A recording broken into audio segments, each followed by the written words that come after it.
സുഹൃത്തുക്കളെ നമസ്കാരം. പുതിയൊരു വീഡിയോയിലേക്ക് എല്ലാവർക്കും സ്വാഗതം. നമ്മളിന്ന് കാണാൻ പോകുന്നത് കേരളത്തിൻ്റെ സ്വപ്ന പദ്ധതിയായിട്ടുള്ള മലയോര ഹൈവേയുടെ കാഴ്ചകളാണ്. ഈ കഴിഞ്ഞ ഫെബ്രുവരി 15-ന് 34 കിലോമീറ്റർ പണി കഴിഞ്ഞ ആദ്യത്തെ റീച്ച് ബഹുമാനപ്പെട്ട മുഖ്യമന്ത്രി നാടിന് സമർപ്പിച്ചിട്ടുണ്ട്. അപ്പോൾ ഇന്ന് നമ്മൾ ആരംഭിക്കുന്നത് കോടഞ്ചേരി ഭാഗത്തു നിന്നാണ്. കോഴിക്കോട് ജില്ലയിലെ കോടഞ്ചേരി മുതൽ കക്കാടംപൊയിൽ ഭാഗം വരെയാണ് ആദ്യമായി പണി കഴിഞ്ഞ് ഉദ്ഘാടനം കഴിഞ്ഞിട്ടുള്ളത്. ഇത് മാത്രമല്ല കേട്ടോ, കാസർഗോഡ് ജില്ലയിൽ ഒരുപാട് സ്ഥലത്ത് മലയോര ഹൈവേയുടെ പണികൾ കഴിഞ്ഞിട്ടുണ്ട്. അതേപോലെ ഇടുക്കിയിൽ ഒരുപാട് റീച്ചിൽ പണികൾ ഇങ്ങനെ നടന്നുകൊണ്ടിരിക്കുന്നുണ്ട്. കുറേ ഭാഗം പണി കഴിഞ്ഞ് തുറന്നു കൊടുത്തിട്ടുണ്ട്.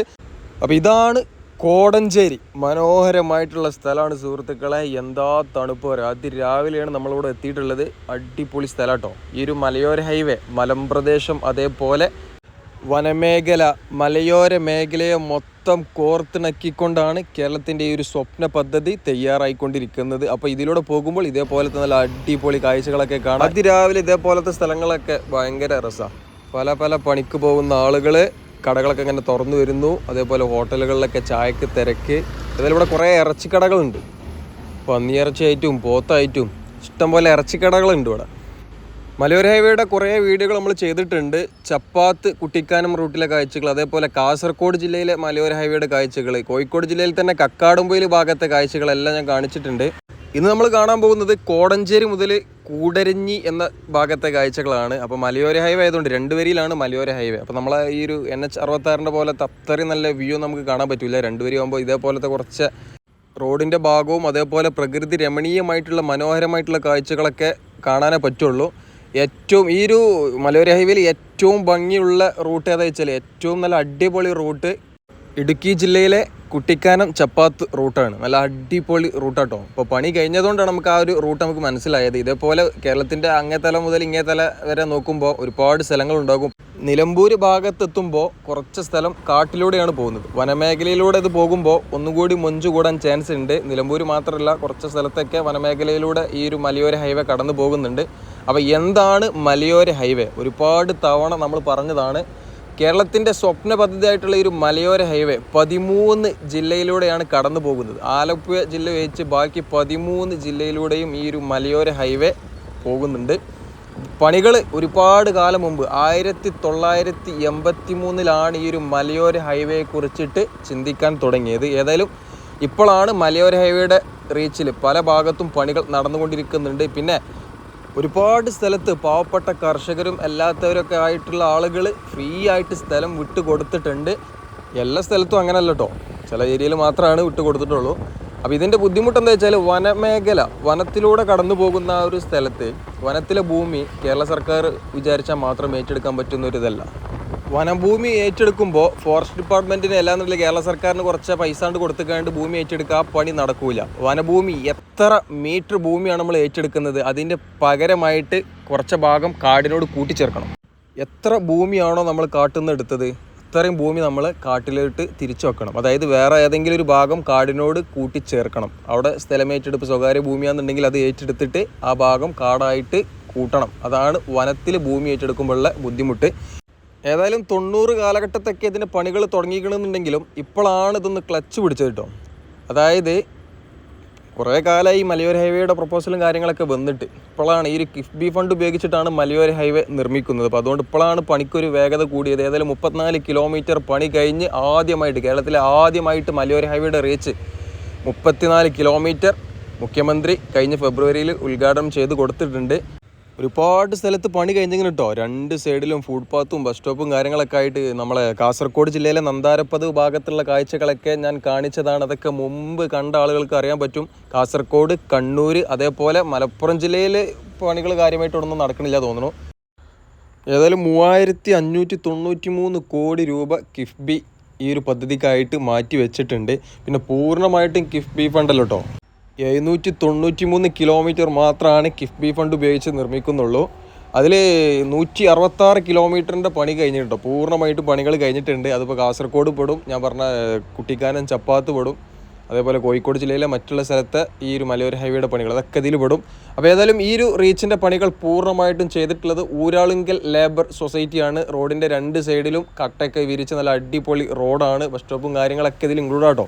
ഏതായാലും ഈ ഒരു മലയോര ഹൈവേ വന്നതുകൊണ്ട് ചെറിയ ചെറിയ അങ്ങാടികളൊക്കെ നല്ല അടിപൊളി മാറ്റം ഉണ്ടായിട്ടുണ്ട്. ഇതൊക്കെയാണ് ഈ ഫുട്പാത്തും കൈവരികളൊക്കെ ആയിട്ട് നല്ല അടിപൊളി റോഡ്. ഏതായാലും കേരളത്തിൻ്റെ ഈ ഒരു സ്വപ്ന പദ്ധതി കാസർഗോഡ് മുതൽ തിരുവനന്തപുരം വരെ എന്നാണ് ഇതിൻ്റെ പണികൾ പൂർണ്ണമായിട്ട് തീരാന്ന് നമുക്ക് പറയാൻ പറ്റില്ല. ദേശീയപാതൻ്റെ പണി നമുക്ക് ഇന്ന സമയത്ത് തീരും എന്ന് നമുക്ക് പറയാൻ പറ്റും.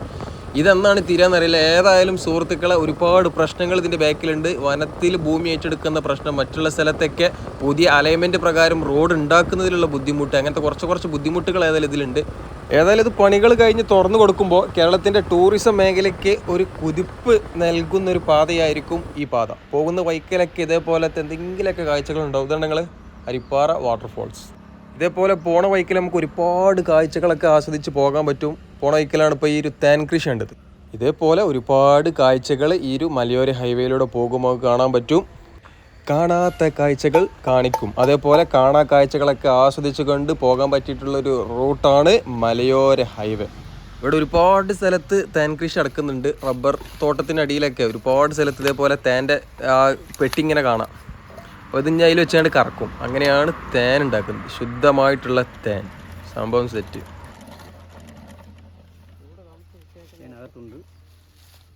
തേൻ ഫുള്ളകത്ത് പോകും. ആ കറക്കല് തേൻ മൊത്തം ഉള്ളു പോലെ. ഓക്കെ. അപ്പോൾ ടൂറിസം മേഖലയിൽ മാത്രമല്ല മലയോര മേഖലയിലുള്ള ആളുകൾക്ക് കൂടി ഉപകാരപ്പെടുന്ന ഒരു പാതയാണ് മലയോര ഹൈവേ. അതുകൊണ്ടാണ് പല ആളുകളും ഫ്രീ ആയിട്ട് സ്ഥലം വിട്ടു കൊടുത്തിട്ടുള്ളത്. ഏതായാലും സുഹൃത്തുക്കളെ, ഈ ഒരു മലയോര ഹൈവേ പണി കഴിഞ്ഞ് തുറന്നു കൊടുക്കുമ്പോൾ നമുക്കിപ്പോൾ കാസർഗോഡ് മുതൽ തിരുവനന്തപുരം വരെ പോകുമ്പോൾ നമുക്ക് ദേശീയപാതയുണ്ട്, അതിനപ്പുറത്ത് തീരദേശ ഹൈവേ അതും വരുന്നുണ്ട്. അപ്പോൾ മലയോര ഹൈവേ മലബാർ മേഖലയിലുള്ള ആളുകൾ, തെക്ക് ഭാഗത്ത് ജോലി ചെയ്യുന്ന ഇഷ്ടം പോലെ ആൾക്കാരുണ്ടാകും. അതേപോലെ തെക്കുള്ള ആളുകൾ മലബാർ ഏരിയയിലും ജോലി ചെയ്യുന്നുണ്ടാകും. അപ്പോൾ ഇവർക്ക് കുടുംബസമേതം നാട്ടിലോട്ട് പോകാനും തിരിച്ചു വരാനും നമുക്ക് ദേശീയപാതയുണ്ട്, തീരദേശ ഹൈവേ ഉണ്ട്. മലയോര ഹൈവേയുടെ പണി കഴിഞ്ഞിക്കാന്നുണ്ടെങ്കിൽ മലയോര ഹൈവേ ഉണ്ടാവും.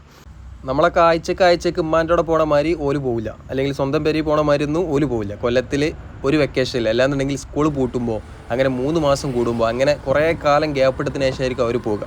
അപ്പോൾ അവർക്ക് ജോലി തിരക്കുണ്ടാകും. അപ്പോൾ മക്കൾ പറയണം, അച്ഛാ ഈ വെക്കേഷനിൽ നമുക്ക് നമ്മുടെ വീട്ടിൽ പോകണ്ട, അല്ലെന്നുണ്ടെങ്കിൽ അമ്മയുടെ വീട്ടിൽ പോകണ്ട, നമുക്ക് ഊട്ടിയിലോ അല്ലെങ്കിൽ മൂന്നാർ, മൈസൂർ ഇവിടേക്കൊക്കെ ഒരു ടൂർ പോകാം. അപ്പോൾ ഇങ്ങനെ പറയുമ്പോൾ അച്ഛനാകെ കൺഫ്യൂഷൻ ആവും. എന്താ ഇപ്പം ചെയ്യുക? മക്കളെ ആഗ്രഹം നിറവേറ്റും വേണം, വീട്ടിൽ പോകും വേണം, അമ്മനെയും കാണണം അച്ഛനെയും കാണണം, കുറേ കാലം വീട്ടിൽ പോയിട്ട്. അങ്ങനെയുള്ള ആളുകൾക്ക് 2 ആഗ്രഹവും പൂർത്തീകരിക്കാൻ പ്രയോജനപ്പെടുത്തുന്ന ഒരു പാതയാണ് മലയോര ഹൈവേ. തിരുവനന്തപുരത്ത് ജോലി ചെയ്യുന്ന ഒരാൾക്ക് കണ്ണൂർ, കോഴിക്കോട്, മലപ്പുറം ഭാഗത്തേക്ക് വരാൻ വേണ്ടിയിട്ട് ഈ ഒരു മലയോര ഹൈവേ തിരഞ്ഞെടുക്കുക എന്നുണ്ടെങ്കിൽ ഇടുക്കി ജില്ലയിലെത്തുമ്പോൾ ഒരുപാട് കാഴ്ചകൾ നമുക്ക് കാണാൻ പറ്റും. അതേപോലെ പത്തനംതിട്ടയിൽ ഒരുപാട് കാഴ്ചകൾ, കാടിൻ്റെ നടുവിലൂടെ ഇങ്ങനെ പോകുമ്പോൾ നല്ല കാഴ്ചകൾ കാണാൻ പറ്റും. നിലമ്പൂരെത്തുമ്പോൾ ഒന്നും കൂടി മൊഞ്ചു കൂടും. തൃശ്ശൂരെത്തുമ്പോൾ വേറൊരു ഭംഗി. അപ്പോൾ പലതരം സംസ്കാരങ്ങൾ, പലതരം ആളുകൾ, പലതരം ചായപ്പീടിന്ന് ചായ കുടിച്ച് പലതരം കാഴ്ചകളൊക്കെ കണ്ട് ഒരുപാട് കൃഷികൾ, ആളുകളുടെ സ്വഭാവങ്ങളെല്ലാം മനസ്സിലാക്കി ഒരു പിക്നിക്, അതായത് നമ്മൾ ലോങ് റൈഡ് എന്നൊക്കെ പറയല്ലോ, അതേപോലെ രാവിലെ ഈ ഒരു മലയോര ഹൈവേയിൽ പ്രവേശിക്കുക എന്നുണ്ടെങ്കിൽ ഏകദേശം ഒരു രാത്രി ആകുമ്പോഴത്തേന് തൃശ്ശൂരൊക്കെ കവർ ചെയ്ത് കണ്ട് സ്റ്റേ ചെയ്യണമെന്നുണ്ടെങ്കിൽ സ്റ്റേ ചെയ്തിട്ട് അങ്ങനെ നമ്മളെ നാട്ടിലേക്ക് പോകാം. അപ്പോൾ എന്തായി, മക്കളെ ആഗ്രഹം സാധിച്ചും ചെയ്തു, നമുക്ക് അച്ഛനമ്മയും കാണാനും പറ്റി. അപ്പോൾ ഇതേപോലെ ടൂറിസം മേഖലയ്ക്ക് ഒരു ഉണർവ് നൽകുന്ന ഒരു പാതയായിട്ട് മാറും ഈ ഒരു മലയോര ഹൈവേ. ഏകദേശം 1200 കിലോമീറ്റർ ദൂരമുണ്ട് നന്താരപ്പത മുതൽ പാറശാല വരെ. അതായത് കാസർഗോഡ് മുതൽ തിരുവനന്തപുരം വരെ ഏകദേശം 1200 കിലോമീറ്റർ നീളമുണ്ട്. അതെന്താ വെച്ചാൽ ഇങ്ങനെ ചുറ്റി വളഞ്ഞിങ്ങനെ മലങ്ങനെ ചുറ്റിയൊക്കെയാണ് ഇങ്ങനെ പോകുന്നത്. പിന്നെ ഇതിനേക്കാൾ ഉഷാറാണ് നമ്മളെ തീരദേശ ഹൈവേ. അതാകെ 620 കിലോമീറ്റർ ഉള്ളൂ. അതിലൂടെ പോകുമ്പോൾ ഇങ്ങനെ കടൽക്കാറ്റൊക്കെ ആസ്വദിച്ചുകൊണ്ട് ഇങ്ങനെ ചീറിപ്പാഞ്ഞ് പോകുക. ഏതായാലും കേരളം വേറെ ലെവലായിട്ടുണ്ട്.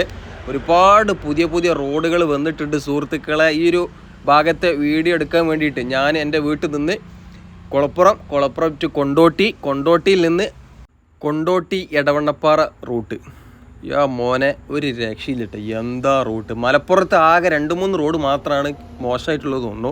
ഇനി അതൊക്കെ റോഡ് മോശമായിട്ട് നിൽക്കാറില്ല. ഞാൻ ഏതായാലും ആകെ 2 റോഡ് മോശമായതേ കണ്ടിട്ടുള്ളൂ.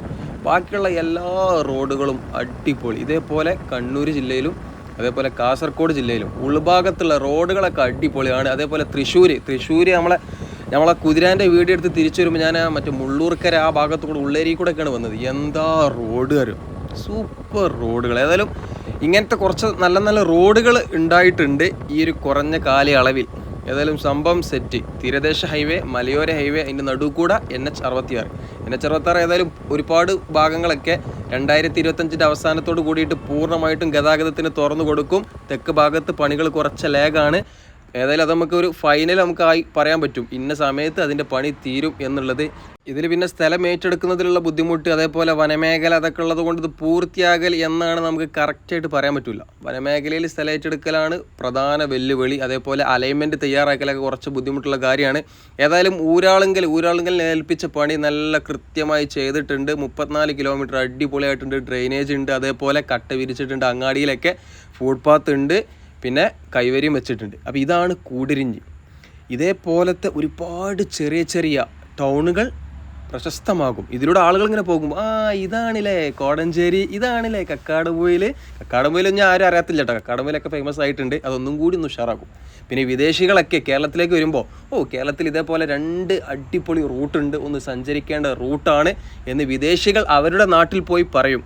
അതൊക്കെ ഏതായാലും നമുക്ക് ഗുണം ചെയ്യും. ഇത് അത്യാവശ്യം വലിയ സ്ഥലമാട്ടോ. ഇതാണ് കൂടരഞ്ഞി. ഇതിങ്ങനെ ആകാശത്ത് നോക്കുമ്പോൾ കോടഞ്ചേരിനെക്കാട്ടിയും വലിയ അങ്ങാടിയാണെന്ന് തോന്നുന്നു. അത്യാവശ്യം നല്ല തിരക്കുള്ള സ്ഥലമാണെന്ന് തോന്നുന്നു. ഏതായാലും ഈ സമയത്ത് രാവിലെ ആയതുകൊണ്ട് വല്ലാതെ ആൾക്കാരൊന്നുമില്ല. അപ്പോൾ സുഹൃത്തുക്കൾ, ഇതൊക്കെയാണ് മലയോര ഹൈവേയിലെ കാഴ്ചകൾ. ഒരുപാട് ഭാഗത്തെ വീഡിയോകൾ നമ്മൾ ചെയ്തിട്ടുണ്ട്. പിന്നെ വിശദമായിട്ടുള്ള കാര്യങ്ങളൊന്നും പറയേണ്ട കാര്യമില്ല.